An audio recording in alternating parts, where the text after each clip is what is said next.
नमस्कार दोस्तों, मेरा नाम है अभिषेक कुमार सिंह। आपका स्वागत करते हैं एजुकेशनल एक्सपर्टीज पर, जहां पर आपको भूगोल की विभिन्न जानकारियों से अवगत कराया जाएगा। ये वो जानकारियां होंगी जो आपके किसी भी कॉम्पिटिटिव एग्जाम्स के लिए बहुत ही ज्यादा आपकी सहायता करेंगी, चाहे वो नेट का एग्जाम हो, जेआरएफ का हो, चाहे वो टीजीटी पीजीटी किसी भी पोस्ट के लिए हो। आपके सभी प्रकार से वीडियो सहायता करेंगी, तो वीडियो को अंत तक जरूर देखिएगा।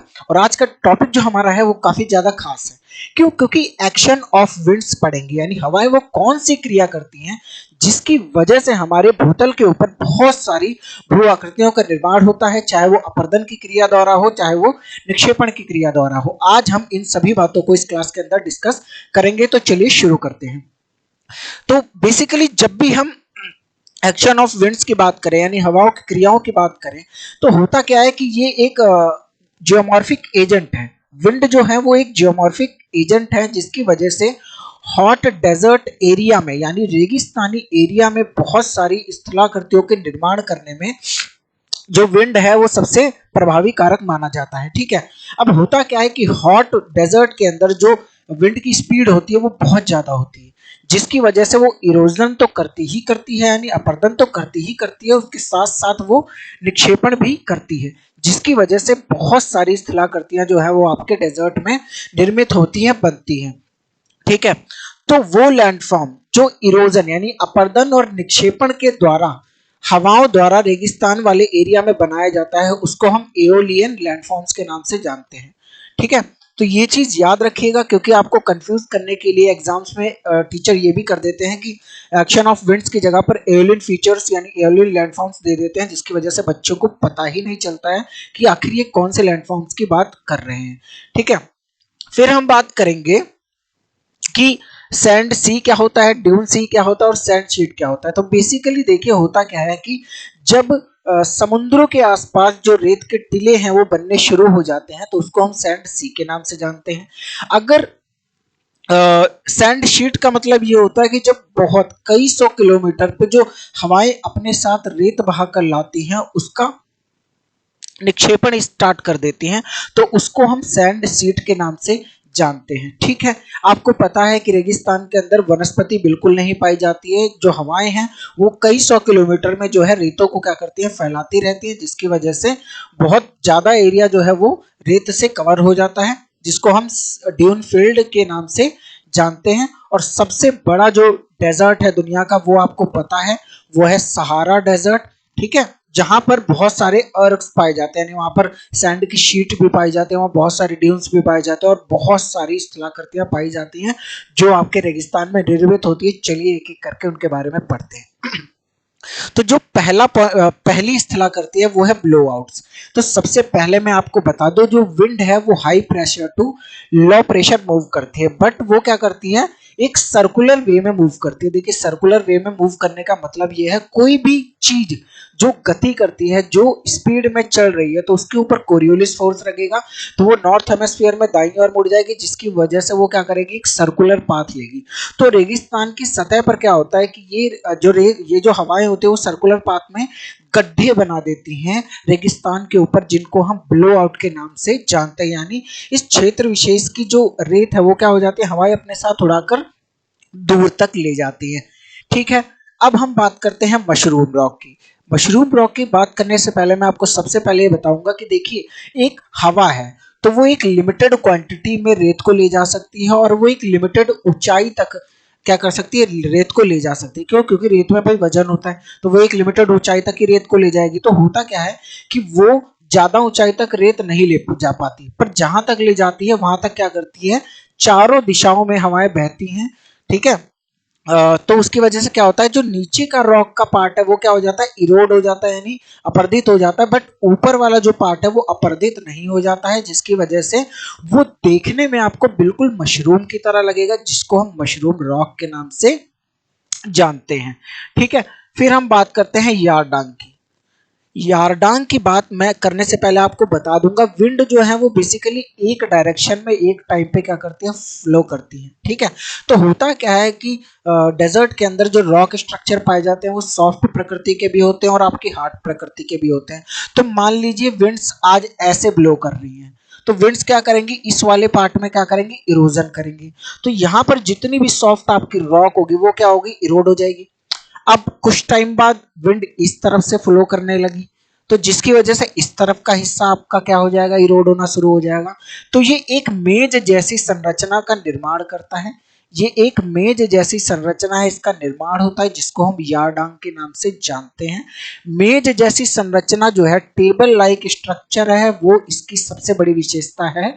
एग्जाम में क्वेश्चन आ सकता है कि which feature is look like table like structure in desert area, तो आपको यार्डांग के ऊपर क्लिक करना है। फिर हम बात करते हैं ड्रेई कैंटर की। तो ड्रेई कैंटर जो है वो बिल्कुल मशरूम रॉक की तरह ही बनता है, बट इसका जो लुक होता है वो इन्वर्टेड कोन की तरह होता है। आपको पता है कि कोन कुछ इस तरीके का होता है, तो होता क्या है कि ये एजेस में, किनारों में क्या होता है, इरोजन होता है। मान लीजिए एक रॉक का टुकड़ा रेगिस्तान में पड़ा हुआ है, तो रॉक के टुकड़े के ऊपर क्या होगा, रेत जो है वो चारों दिशाओं से अलग अलग स्पीड में क्या करेगी, इरोजन करेगी। जहां ज्यादा स्पीड में करेगी इरोजन, वहां ज्यादा इरोजन हो जाएगा, तो वहां पर क्या हो जाएंगी, एजेस यानी किनारों का निर्माण हो जाएगा और वो कुछ इस तरह के फीचर्स में बदल जाएंगे। ये बहुत बड़े फीचर्स तो नहीं होते हैं, पर छोटे छोटे होते हैं, फिर भी ये क्या होता है, इंपॉर्टेंट होते हैं, जिनको हम ड्रेई कैंटर के नाम से भी जानते हैं। फिर हम बात करते हैं डेमोइसेलस की। ठीक है, डेमोइसेलस जो होता है वो पिलर की तरह होते हैं।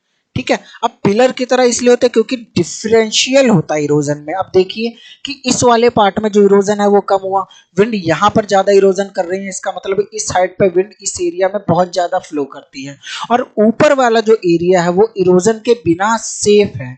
तो इसका मतलब ये हुआ कि ये वाला जो एरिया है यहाँ तक रेत नहीं पहुंच पाई, इसलिए यहाँ इरोजन नहीं हुआ। बट अगर हम इस पर्टिकुलर एरिया की बात करें तो यहाँ क्या हुआ, इरोजन का जो स्पीड थी इरोजन की वो ज्यादा थी, जिसकी वजह से यहाँ पर इरोजन आपका ज्यादा हुआ। ठीक है, फिर हम बात करते हैं ज़्यूज़ेंग की। तो ज़्यूज़ेंग में सिर्फ इरोजन नहीं बच्चों, इसमें मॉइस्चर और फ्रॉस्ट का भी सबसे इंपॉर्टेंट रोल है। मान लीजिए ये एक बड़ा रॉक का टुकड़ा डेजर्ट में पड़ा है और इसमें छोटे छोटे क्रैक्स होते हैं। अब क्रैक्स में क्या होता है, ओस की वजह से पानी जो है वो एकत्रित हो जाता है। ठीक है, तो दिन में तो वो वाटर ही रहेगा, मॉइस्चर रहेगा रॉक के अंदर। रात में क्या हो जाता है, ये जम जाता है।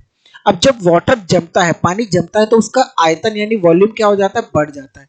अब जब वॉल्यूम बढ़ जाएगा तो ये क्रैक जो है वो क्रैक भी क्या हो जाएंगे, बड़े हो जाएंगे। अब क्रैक बड़े हो जाएंगे तो इधर से अपरदित होना शुरू हो जाएंगे, तो ये क्या हो जाएगा, टूट टूट के नीचे गिर जाएंगे। देखिए कितने सारे टुकड़े पड़े हैं, ये क्या है, वेदरिंग का नतीजा है, फ्रॉस्टिंग का नतीजा है। ठीक है, और उसके साथ साथ इसके ऊपर इरोजन भी है, वो वर्क कर रहा है, जिसकी वजह से ज़्यूज़ेंग का निर्माण होता है।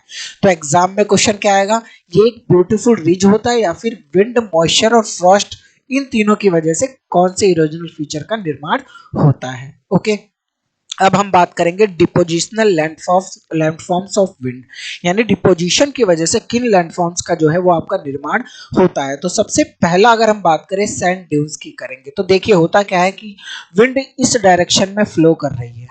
ठीक है, तो विंड इस डायरेक्शन में फ्लो कर रही है तो क्या करेगी, यहाँ पर जो होगा, जो ढाल होगा वो ज्यादा तीखा ढाल नहीं होगा, जेंटल स्लोप होगा। बट अगर मैं इधर की बात करूं तो यहाँ पर स्टीप स्लोप होगा। तो रेत क्या है, यहाँ पर धीरे धीरे डिपॉजिट होना शुरू होती है, फिर यहाँ पर अचानक उसकी स्पीड वो यहाँ पर कम डिपॉजिट होती है, जिसकी वजह से स्लोप क्या हो जाता है, बढ़ जाता है। तो इसी को हम सैंड ड्यून्स के नाम से जानते हैं, यानी रेत के टीले हम इन्हीं को कहते हैं, जो कि डेजर्ट की पहचान है, जो कि एक निक्षेपण का क्या है, परिणाम है। ठीक है, फिर हम बात करते हैं जब बहुत सारे सैंड ड्यून्स इकट्ठे हो जाते हैं, तो जब लार्ज एरिया में सैंड ड्यून्स का इंपैक्ट देखने को मिलता है तो उसको हम बरखांस के नाम से जानते हैं। ठीक है, तो सबसे ज्यादा दो लार्जेस्ट बरखांस आपको देखने को मिलेंगे वो सऊदी अरेबिया के डेजर्ट में मिलेंगे। ठीक है, आपका कई बार क्वेश्चन आ जाता है लार्जेस्ट बरकांस आपको कौन सा डेजर्ट में देखने को मिलेंगे, तो वो है सऊदी अरेबिया के डेजर्ट में आपको देखने को मिलेंगे। तो आई होप आपको ये चीज क्लियर हो गई हो। आप पिक्चर को देखिए, कुछ चीजें हैं जो आपको समझनी है। ब्लो आउट्स का निर्माण तो आपको पता है, मान लीजिए यहाँ पर ब्लो आउट तो बन गया, पर क्या होता है कि यहाँ पर जो होता है रेत का डिपोजिशन भी स्टार्ट हो जाता है, तो इनको हम ब्लो आउट ड्यून्स के नाम से जानते हैं। अब हम बात करते हैं प्रीवेलिंग विंड्स, यानी विंड जो है वो पूरे साल ऐसे चलती हैं, उनको हम प्रीवेलिंग विंड्स कहते हैं। तो वो क्या करेंगी, इस प्रकार के बरखान का निर्माण करेंगी जो बिल्कुल चांद की तरह आपको दिखेगा। ठीक है, जो कि छोटी छोटी शेप्स में होगा, जिनको हम बरखान ड्यून्स के नाम से जानते हैं। फिर हम पैराबोलिक ड्यून्स की बात करते हैं, तो ये जो होता है वो एक लार्ज एरिया में होता है, ठीक है, उसका एरिया जो होता है वो बड़ा हो जाता है। फिर जो अगला सैंड ड्यून है वो है बार्कनॉइड्स रिजेस। अब रिजेस की जब बात आती है तो क्या होगा, वो बिल्कुल ऐसा लगेगा कि आपकी छोटी छोटी हिल्स हैं जो कि लंबवत पाई जाती हैं, यानी लॉन्गिट्यूडनल वे में पाई जाती हैं, ठीक है, जिसका दोनों तरफ जो स्लोप होगा वो ऑलमोस्ट क्या होगा, सेम होगा। बट हम बात करते हैं जब डोम ड्यून्स की, तो होता क्या है कि मान लीजिए यहाँ पर क्या हो गया, आपका रेत जो है वो जमा होना शुरू हो गया, तो विंड जो है वो अपने डायरेक्शन क्या करते हैं, कॉन्टिन्यूसली बदलती रहती है, और विंड क्या करेगी, यहाँ पर इकट्ठा करती रहेगी रेत को, जिसकी वजह से डोम बन जाता है और उसे हम डोम ड्यून्स के नाम से जानते हैं। फिर हम बात करते हैं ट्रांसवर्स रिजेस की, तो ट्रांसवर्स रिजेस की जो हाइट होती है वो बेसिकली बार्कनॉइड रिजेस से क्या होती है, ज्यादा होती है, ठीक है, और ये एक बहुत ही लंबे एरिया तक जो होता है इनका निर्माण पाया जाता है, जो कि निक्षेपण की वजह से यानी डिपोजिशन की वजह से बनता है। अब सबसे इंपॉर्टेंट जो वर्ड है वो है सीप्स। अब सीप्स क्या होता है, बेसिकली ये भी क्या होते हैं, सैंड ड्यून्स होते हैं, बट इनका जो साइज होता है वो बहुत ही ज्यादा छोटा होता है, साइज छोटा होता है बट एरिया क्या हो जाता है, बड़ा हो जाता है। अब इनका निर्माण क्यों होता है, देखिए जब हवा जो है वो अपने साथ सैंड की कम मात्रा को ले जाती है और उनका डिपोजिशन स्टार्ट कर देती है, तो उसको हम सीप्स का नाम देते हैं। और मल्टीपल सीप्स फाउंड टुगेदर, आपको एक सीप्स देखने को नहीं मिलेगा, बहुत सारे सीप्स इकट्ठा आपको देखने को मिलेंगे, ठीक है, क्यों, क्योंकि हवा जो है वो ज्यादा रेत नहीं ले जा पाती और क्या करती है, डिपॉजिट करना शुरू कर देती है थोड़ी थोड़ी दूरी के ऊपर आगे जाते हुए। फिर अगला जो है वो है नेपका, तो बेसिकली ये सैंडी डेजर्ट में पाया जाता है, यानी रेतीले रेगिस्तानों में ज्यादा पाया जाता है। तो ये क्या करती है, ये इस बात को बताती है कि जो mountain ranges breaks the momentum of air, तो ये इस बात को बताती है कि जो विंड की स्पीड है वो क्या है, कहीं बढ़ जा रही है तो यहाँ डिपोजिशन क्या हो गया, यहाँ स्पीड कम हो गई तो यहाँ डिपोजिशन ज्यादा हो गया, यहाँ स्पीड बढ़ गई तो यहाँ डिपोजिशन कम हो गया, फिर यहाँ स्पीड बढ़ गई तो यहाँ डिपोजिशन कम हो गया, ठीक है। तो ये क्या करती है, मोमेंटम ऑफ एयर को बताती है वो। तो मोमेंटम ऑफ एयर जब चेंज होता है तो नेपका का क्या होता है, निर्माण होता है। तो नेपका मोमेंटम ऑफ एयर यानी जो वायु का संवेग है कभी बढ़ जाता है तो कभी घट जाता है, जिसकी वजह से नेपका का क्या होता है, निर्माण होता है। फिर हम बात करते हैं लोएस्ट मैदान की। देखिए लोएस्ट मैदान जो है वो बहुत ही ज़्यादा इंपॉर्टेंट है। क्यों इंपॉर्टेंट है, क्योंकि ये जो मैदान है basically foot hills area of mountain या हिल्स के पास बनते हैं। मान लीजिए ये एक माउंटेन है, तो जब विंड यहाँ से यहाँ ब्लो करेगी और अपने साथ रेत लाएगी, तो जब यहाँ टकराएगी तो यहाँ पर क्या करेगी, रेत को डालना शुरू कर देगी। तो ये कई किलोमीटर में, पूरे कई 100 किलोमीटर में क्या करेगी, रेत के टीलों का निर्माण करेगी। तो ये बिल्कुल ऐसा लगेगा आपको कि एक रेत का मैदान बन गया है, तो इसी को हम लोएस्ट मैदान कहते हैं, ठीक है। अब सबसे जो सबसे ज्यादा आपके लोएस्ट के मैदान है वो मंगोलिया कंट्री के अंदर देखने को मिलते हैं, यानी नॉर्थ चाइना में जो है आपको लोएस्ट मैदान सबसे ज्यादा एग्जाम्पल देखने को मिलते हैं। सो आई होप गाइज, अगर आप यहाँ तक आए हैं तो वीडियो को लाइक करिए, शेयर करिए, और कोई भी अगर क्वेरी है आपके तो कमेंट बॉक्स में कमेंट करिए। एंड हाँ, प्लीज़ चैनल को सब्सक्राइब जरूर करिए। हम आपके बेसिक अंडरस्टैंडिंग्स को बढ़ाने के लिए बहुत ज़्यादा मेहनत कर रहे हैं, ये हमारी शुरुआत है, बट आपके सपोर्ट के बिना गाइज हम कुछ भी नहीं है, तो प्लीज़ सपोर्ट करिए। थैंक यू, कल मिलते हैं एक नई वीडियो के साथ। Thank you guys.